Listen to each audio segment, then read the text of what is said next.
ಊಟ ಮಾಡಿದ್ರೆ ನಿದ್ದೆ ಬರುತ್ತೆ, ಮಾಡಿಲ್ಲ ಅಂದರೆ ಹಸಿವಾಗುತ್ತೆ, ಮಾಡಿದ್ರೂ ಕಷ್ಟ, ಮಾಡದೇ ಇದ್ರೂ ಕಷ್ಟ.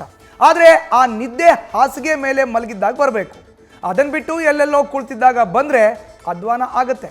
ಅದೇ ರೀತಿ ಸುದ್ದಿಗೋಷ್ಠಿ ವೇಳೆ ಸಿಎಂ ಸಿದ್ದರಾಮಯ್ಯ ಹಾಗೂ DCM DK ಶಿವಕುಮಾರ್ ಅವರನ್ನು ಒಟ್ಟಿಗೆ ಆವರಿಸಿದ ನಿದ್ರಾ ದೇವತೆ ತನ್ನ ತೆಕ್ಕೆ ತೆಗೆದುಕೊಂಡಿದ್ದು ತೂಕಡಿಸುವಂತೆ ಮಾಡಿತ್ತು. ಅದು ಹೇಗಿತ್ತು ನೋಡೋಣ ಬನ್ನಿ ಸಖತ್ ಸೀನ್ನಲ್ಲಿ.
ನ್ಯೂಸ್ ಫಸ್ಟ್ ನಿರ್ಭೀತಿಯಿಂದ ನಿಮ್ಮ ಪರವಾಗಿ.